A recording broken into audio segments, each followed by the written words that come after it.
Hi students, ഐ+ൻ്റെ മറ്റൊരു ക്ലാസ്സിലേക്ക് എല്ലാ വിദ്യാർത്ഥികൾക്കും സ്വാഗതം. നമ്മളിന്ന് ബാങ്കിങ്ങിൽ പ്രധാനമായിട്ട് പുതിയതായിട്ട് വരുന്ന ടോപ്പിക്കിൽ പ്രധാനപ്പെട്ട ഒരു ടോപ്പിക്കാണ് ടെക്നോളജിക്കൽ അഡ്വാൻസ് ഇൻ ബാങ്കിങ്.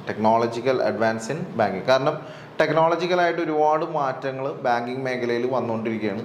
അതിന് നമുക്കറിയാം, കമ്പ്യൂട്ടറൈസേഷൻ ആയിക്കോട്ടെ, മറ്റ് ക്ലിയറിംഗ് മാർഗങ്ങളായിക്കോട്ടെ, അങ്ങനെ ഒത്തിരി പുതിയ മേഖലകൾ വന്നുകൊണ്ടിരിക്കുകയാണ്. അപ്പോൾ അതുമായി ബന്ധപ്പെട്ടുള്ള ഒരു ചാപ്റ്ററാണ് ടെക്നോളജിക്കൽ അഡ്വാൻസ് ഇൻ ബാങ്കിങ് എന്ന് പറയുന്നത്. അപ്പോൾ അതിലൂടെ നമുക്ക് കടന്നു പോകാം. Payment and settlement system of RBI പ്രധാനപ്പെട്ട ഒരു ടോപ്പിക്കാണ്. Payment and settlement system of RBI. ഇപ്പോൾ പി എസ് സി പരീക്ഷകളിൽ ജൂനിയർ കോപ്പറേറ്റീവ് ഇൻസ്പെക്ടർ ആയിക്കോട്ടെ, മറ്റ് തസ്തികകളിലും ഈ ഒരു ടോപ്പിക്കിൽ നിന്ന് ഇനി അങ്ങോട്ട് ക്വസ്റ്റ്യൻസ് പ്രതീക്ഷിക്കാനായിട്ട് സാധിക്കും. അപ്പോൾ നമുക്കത് നോക്കാം. Payment and settlement system of RBI. അപ്പോൾ RBIയുടെ പേയ്മെൻറ്റ് അല്ലെങ്കിൽ സെറ്റിൽമെൻറ്റ് സിസ്റ്റം ഏതെല്ലാം രീതിയിലാണ്, അതുമായി ബന്ധപ്പെട്ട് പുതിയ നിയമങ്ങൾ എന്തൊക്കെയുണ്ട്, പുതിയ മാർഗങ്ങൾ എന്തൊക്കെയുണ്ട്, അതൊക്കെയാണ് നമ്മൾ ഈ ഒരു ഭാഗത്ത് പഠിക്കാനായിട്ട് പോകുന്നത്. In India the payment and settlement system are regulated by. അപ്പോൾ ഇന്ത്യയിൽ പേയ്മെൻറ്റ് ആൻഡ് സെറ്റിൽമെൻറ്റ് നിയമങ്ങൾ അത് പാലിക്കുന്നത് ഏത് നിയമപ്രകാരമാണെന്ന് ചോദിച്ചാൽ payment and settlement system act 2007 പ്രകാരമാണ്. അപ്പോൾ ഇന്ത്യയിൽ പേയ്മെൻറ്റ് ആൻഡ് സെറ്റിൽമെൻറ്റുമായി ബന്ധപ്പെട്ടുള്ള നിയമം ഏതാണ് എന്ന് ചോദിച്ചാൽ അത് payment and settlement system act 2007 ആണ്, വിച്ച് വാസ് ലെജിസ്ലേറ്റഡ് ഇൻ ഡിസംബർ 2007. അപ്പോൾ ഈ ഒരു നിയമം പ്രാബല്യത്തിൽ വന്നത് ഡിസംബർ 2007 ഡിസംബർ 2007 ഈ പറയുന്ന payment and settlement system act 2007 നിലവിൽ വരുന്നത്. Payment and settlement system act as well as the payment and settlement system regulation. അപ്പോൾ ഇവിടെ ഇത് ശ്രദ്ധിക്കണം, ഇത് സിസ്റ്റം ആക്ട് ആണ്. സിസ്റ്റം ആക്ട് 2007 ആണ്. ഇവിടെ റെഗുലേഷൻ ആണെങ്കിൽ അത് 2008 ആണ്. Framed under came into effect from. അപ്പോൾ ഈ പറയുന്ന ആക്ട് ആയിക്കോട്ടെ, റെഗുലേഷൻ ആയിക്കോട്ടെ, അത് രണ്ടും കൂടി പ്രാബല്യത്തിൽ വന്നത് ഓഗസ്റ്റ് 12, 2008 മുതലാണ്. അപ്പോൾ ഓഗസ്റ്റ് 12, 2008 മുതലാണ് ഈ പറയുന്ന payment and settlement system act 2007 അതുപോലെ തന്നെ payment and settlement system regulation 2008 ഇത് രണ്ടും കൂടി ഇംപ്ലിമെൻറ്റ് ചെയ്തത് ഓഗസ്റ്റ് 12, 2008 മുതലാണ് എന്നുള്ളത് ഓർത്തു വയ്ക്കുക. In terms of section 4 of Payment and Settlement System Act, no person other than the Reserve Bank of India can commence or operate a payment system in India unless authorized by RBI. അപ്പോൾ ഈ പറയുന്ന ഈ act പ്രകാരം, ഈ ആക്ടിലെ section 4 പ്രകാരം എന്താണ്, reserve bank അല്ലാതെ മറ്റെല്ലാ ഏത് വ്യക്തി ആയിക്കോട്ടെ, മറ്റേത് വ്യക്തികൾ തന്നെ ആയിക്കോട്ടെ, അല്ലെങ്കിൽ ഏത് സ്ഥാപനം ആയിക്കോട്ടെ, അവർ ഈ പറയുന്ന സംവിധാനത്തിലൂടെ മാത്രമേ പേയ്മെൻറ്റ് ആൻഡ് സെറ്റിൽമെൻറ്റ് നടത്താനായിട്ട് പാടുള്ളൂ എന്നാണ് ഈ നിയമം നിഷ്കർഷിക്കുന്നത്. ഓക്കെ, അടുത്ത സ്ലൈഡിലേക്ക് പോകാം. Reserve bank has since authorised payment system operators of prepaid payment instrument, card scheme, cross border inbound money transfer, automated teller machine network and centralised clearing arrangement. അപ്പോൾ ഈ പറയുന്ന പേയ്മെൻറ്റ് സെറ്റിൽമെൻറ്റ് സിസ്റ്റം പ്രകാരം വന്നിരിക്കുന്ന മറ്റ് മാർഗങ്ങളാണ് ഈ പറയുന്നത്. പ്രീപെയ്ഡ് പേയ്മെൻറ്റ് ഇൻസ്ട്രുമെൻറ്റ്സ് നിലവിൽ വന്നു, അതുപോലെ തന്നെ കാർഡ് സ്കീമുകൾ നിലവിൽ വന്നു, ക്രോസ് ബോർഡർ ഇൻബൗണ്ട് മണി ട്രാൻസ്ഫേഴ്സ് നിലവിൽ വന്നു, ഓട്ടോമേറ്റഡ് ടെല്ലർ മെഷീൻ നിലവിൽ വന്നു, അതിൻ്റെ നെറ്റ്വർക്കുകൾ വന്നു, സെൻട്രലൈസ്ഡ് ക്ലിയറിംഗ് അറേഞ്ച്മെൻറ്റ്സും വന്നു. ഓക്കെ, ഇനി നെക്സ്റ്റ് വൺ, പേയ്മെൻറ്റ് സിസ്റ്റം. എന്താണ് പേയ്മെൻറ്റ് സിസ്റ്റം എന്ന് പറയുന്നത്? The Reserve Bank has taken many initiatives towards introducing the upgrading the safe and efficient mode of payment system. അപ്പോൾ ഈ പണം നമുക്ക് കൊടുക്കാനായിട്ടുള്ള പേയ്മെൻറ്റ് സിസ്റ്റം പലതും കാലാകാലങ്ങളിൽ റിസർവ് ബാങ്ക് അപ്ഗ്രേഡ് ചെയ്തുകൊണ്ടിരുന്നു. ഏറ്റവും സേഫായിട്ടുള്ള, ഏറ്റവും വളരെ സുരക്ഷിതമായ മാർഗത്തിലൂടെ ഒരാൾ പണം അയക്കുന്നത് മറ്റൊരാൾക്ക് ലഭിക്കാനായിട്ടുള്ള സിസ്റ്റം ഏതാണ് എന്നുള്ളത് അതും അപ്ഗ്രേഡ് ചെയ്തുകൊണ്ടേയിരുന്നു reserve bank in the country to meet the requirement of public at the large. കാരണം നമ്മുടെ ജനസംഖ്യ നമുക്കറിയാം, ഇത്രയും ആൾക്കാർ ബാങ്കിങ് ട്രാൻസാക്ഷൻസ് ചെയ്യുന്ന രാജ്യമാണ്. അപ്പോൾ അത്ര സുഖമായിട്ടുള്ള പെട്ടെന്ന് ചെയ്യാൻ പറ്റുന്നതോ അല്ലെങ്കിൽ എളുപ്പത്തിൽ ചെയ്യാൻ പറ്റുന്ന ഒരു കാര്യമല്ല. കാരണം ഒത്തിരി ബാങ്കുകൾ നമ്മുടെ നാട്ടിലുണ്ട്. അതുപോലെ തന്നെ ഇവയെല്ലാം തന്നെ ട്രാൻസ്ഫറുകളും മണി ട്രാൻസ്ഫറുകളും അതുപോലെ തന്നെ ചെക്ക് ക്ലിയറിങ്ങും ഒക്കെ ചെയ്തുകൊണ്ടിരിക്കുന്നുണ്ട്. അപ്പോൾ പേയ്മെൻറ്റുമായി ബന്ധപ്പെട്ട് ഒരുപാട് ട്രാൻസാക്ഷൻസ് ഒരു ദിവസം തന്നെ ഒരു ബാങ്കിൽ വരും. അപ്പോൾ ഇതെല്ലാം കൂടി കൺട്രോൾ ചെയ്യുന്ന റിസർവ് ബാങ്കിനെ സംബന്ധിച്ച് അത് ഒരു കോംപ്ലക്സ് ആയിട്ടുള്ള ഒരു ആക്ടിവിറ്റിയാണ്. അപ്പോൾ അതുകൊണ്ട് കാലാകാലത്തോളം റിസർവ് ബാങ്ക് പല രീതിയിലുള്ള മോഡിഫിക്കേഷനും അപ്ഗ്രഡേഷനും എല്ലാം നടത്തിയിരുന്ന ഒരു മേഖലയാണ് ഇത്. The dominant feature of A large geographical spread of the country. നമ്മുടെ രാജ്യം എന്ന് പറയുന്നത് എന്താണ് വൈഡ് സ്പ്രെഡ്. നമുക്ക് അറിയാം ഇത്രയും വലിയ ഒരു രാജ്യമാണ്. അപ്പോൾ ഇത്രയും വലിയൊരു ബാങ്കിങ് ശൃംഖല തന്നെ നമ്മുടെ രാജ്യത്തുണ്ട്. അപ്പോൾ അതുമായി ബന്ധപ്പെട്ട് പേയ്മെൻറ്റുമായി ബന്ധപ്പെട്ടുള്ള കാര്യങ്ങൾ അപ്ഗ്രേഡ് ചെയ്യുക എന്ന് പറയുന്നത് വളരെ എളുപ്പമായിട്ടുള്ള ഒരു കാര്യമല്ല. Indian banking system requires the logistic of collection and delivery of paper instruments. അപ്പോൾ ഈ പേപ്പർ ഇൻസ്ട്രുമെൻറ്റ്സ് ആണ് ചെയ്തിരുന്നത്. അപ്പോൾ പേയ്മെൻറ്റ് സിസ്റ്റവുമായി ബന്ധപ്പെട്ട് പേപ്പർ ഇൻസ്ട്രുമെൻറ്റ്സ് ആണ് ചെയ്തിരുന്നത്. അപ്പോൾ ബൾക്കായിട്ടുള്ള അതിൻ്റെ ക്ലിയറിങ്ങും മറ്റു കാര്യങ്ങളൊക്കെ ചെയ്യേണ്ടതായിട്ട് വന്നു. These aspects of banking structure in the country have always been kept in the mind while developing the payment system. അപ്പോൾ എത്രത്തോളം ക്ലിയറിംഗ് വരുന്നു എന്നുള്ളത് മനസ്സിലാക്കി അത് പിന്നീട് ഇലക്ട്രോണിക് സംവിധാനത്തിലേക്ക് മാറ്റിയപ്പോൾ അത് പരിഗണിച്ചുകൊണ്ടാണ് ഇലക്ട്രോണിക് സംവിധാനത്തിലേക്ക് മാറിയിട്ടുള്ളത്. പേപ്പർ ബേസ്ഡ് പേയ്മെൻറ്റ് സിസ്റ്റമാണ് ആദ്യം നമ്മൾ ഉപയോഗിച്ചിരുന്നത് പേപ്പർ ബേസ്ഡ് പേയ്മെൻറ്റ് സംവിധാനമാണ്. അത് കഴിഞ്ഞതിന് ശേഷമാണ് നമ്മളിപ്പോൾ റീസെൻ്റ്ലിയാണ് നമ്മൾ ഇലക്ട്രോണിക് ബേസ്ഡ് പേയ്മെൻറ്റ് സിസ്റ്റത്തിലേക്ക് വന്നിരിക്കുന്നത്. നിങ്ങൾക്കറിയാം. അപ്പോൾ ആദ്യ കാലഘട്ടങ്ങളിൽ നമ്മൾ ഉപയോഗിച്ചിരുന്നത് പേപ്പർ ബേസ്ഡ് ആയിട്ടുള്ള പേയ്മെൻറ്റ് സിസ്റ്റമാണ്. Use of paper based instruments ഏതൊക്കെയാണ് നിങ്ങൾക്ക് അറിയാവുന്നത്? ചെക്ക് അറിയാം, ഡ്രാഫ്റ്റ് അറിയാം. അപ്പോൾ അങ്ങനെയുള്ള അതേപോലുള്ള ബാങ്കിൽ നമ്മൾ പേപ്പറായിട്ട് വിഡ്രോവൽ ഫോം അങ്ങനെയുള്ള കാര്യങ്ങളൊക്കെ ഉപയോഗിച്ച് പേപ്പർ ബേസ്ഡ് ആയിട്ടുള്ള പേയ്മെൻറ്റ് കാര്യങ്ങളാണ് ഉപയോഗിച്ചിരുന്നത്. Accounts for nearly 60% of volume total non cash transaction in the country. അപ്പോൾ രാജ്യത്തെ 60% ട്രാൻസാക്ഷൻസ് നോൺ ക്യാഷ് ട്രാൻസാക്ഷൻസ് എല്ലാം ഈ പറയുന്ന ചെക്ക് മുഖേനയോ ഡ്രാഫ്റ്റ് മുഖേനയോ ഒക്കെയാണ്, മണി ഓർഡർ അതേപോലുള്ള കാര്യങ്ങളൊക്കെ മുഖേനയാണ് ചെയ്തിരുന്നത്.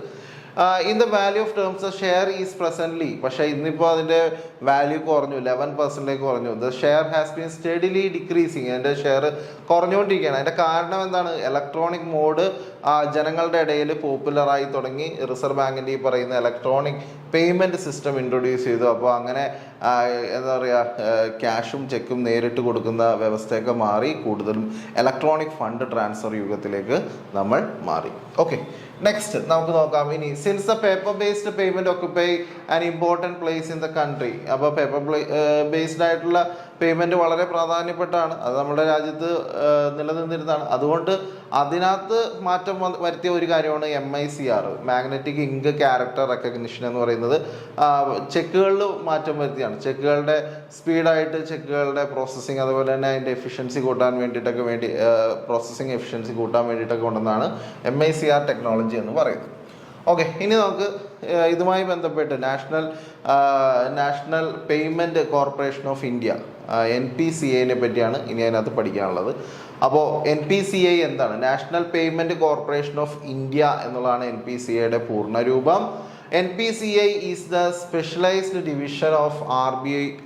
അപ്പോൾ RBIയുടെ സ്പെഷ്യലൈസ്ഡ് ഡിവിഷനാണ് NPCI എന്ന് പറയുന്നത്. Which is under the jurisdiction of ministry of finance, government of India. അപ്പോൾ ഗവൺമെൻറ് ഓഫ് ഇന്ത്യയുടെ മിനിസ്ട്രി ഓഫ് ഫിനാൻസിൻ്റെ കീഴിൽ വരുന്ന സ്ഥാപനമാണ് NPCI എന്ന് പറയുന്നത്. NPCI എന്ന് പറയുന്നത് RBIയുടെ സ്പെഷ്യലൈസ്ഡ് ഡിവിഷനാണ് എന്നുള്ളത് മനസ്സിലാക്കുക. NPCI was created by RBI for operating retail payment. ചോദ്യം വരാൻ പരീക്ഷയ്ക്ക് NPCI RBI ക്രിയേറ്റ് ചെയ്തിരിക്കുന്നത് എന്തിനു വേണ്ടിയിട്ടാണ്? Retail payment and settlement system in India. ഇന്ത്യയിലെ റീറ്റെയിൽ പേയ്മെൻറ്റിനും അതേപോലെ സെറ്റിൽമെൻറ്റ് സിസ്റ്റത്തിനുമാണ് NPCI വന്നിരിക്കുന്നത്. NPCI ഫൗണ്ട് ചെയ്തിരിക്കുന്നത് ഡിസംബർ 2008 ഡിസംബർ 2008 NPCI ഫൗണ്ട് ചെയ്തിരിക്കുന്നത്. ഇനി national payment corporation of India NPCI an umbrella organisation for operating the retail payment and settlement system in India. അപ്പോൾ NPCI എന്ന് പറയുന്ന ഒരു അംബ്രല്ല ഓർഗനൈസേഷനാണ്. കാരണം അതിൻ്റെ കീഴിൽ ഒരുപാട് പേയ്മെൻറ്റ് രീതികൾ വരുന്നുണ്ട്. പല രീതിയിലുള്ള പേയ്മെൻറ്റ് മാർഗങ്ങൾ ഇതിനകത്ത് വരുന്നുണ്ട്. അതുകൊണ്ട് തന്നെ ഇതെല്ലാം കൂടി ചേർന്നതുകൊണ്ട് ഇതിനെ നമുക്ക് ഒരു അംബ്രല്ല ഓർഗനൈസേഷൻ എന്ന് പറയാം. Is an initiative by RBI and Indian banks association. അപ്പോൾ RBIയും അതേപോലെ തന്നെ സംയുക്തമായിട്ട് ഇന്ത്യൻ ബാങ്ക്സ് അസോസിയേഷനും കൂടി ചേർന്നിട്ടാണ് ഈ പറയുന്ന NPCA നിലവിൽ വന്നിരിക്കുന്നത്.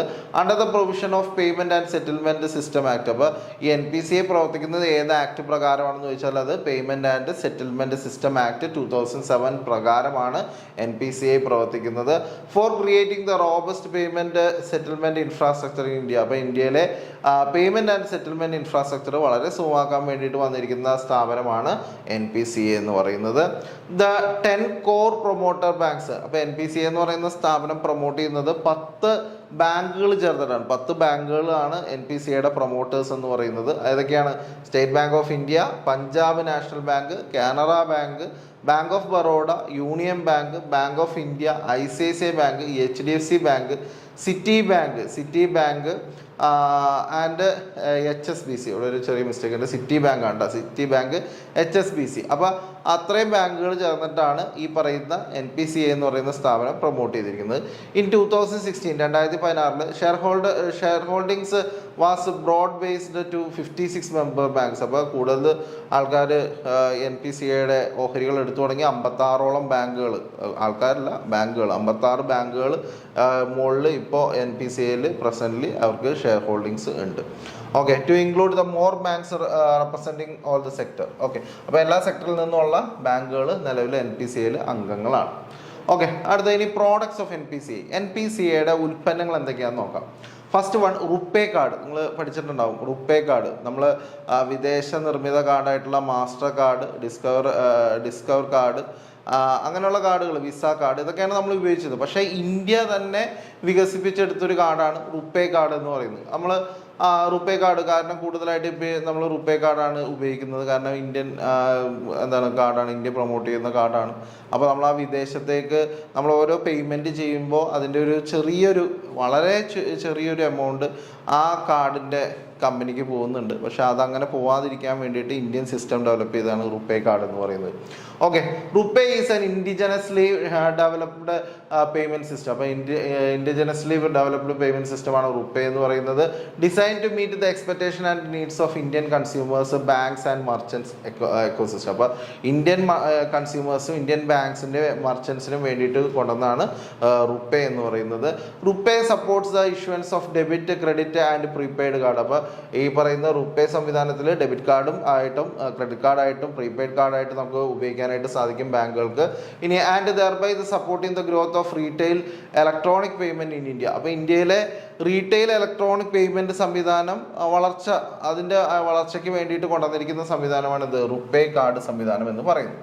RuPay is a domestic card payment service conceived and launched by national payment corporation of India.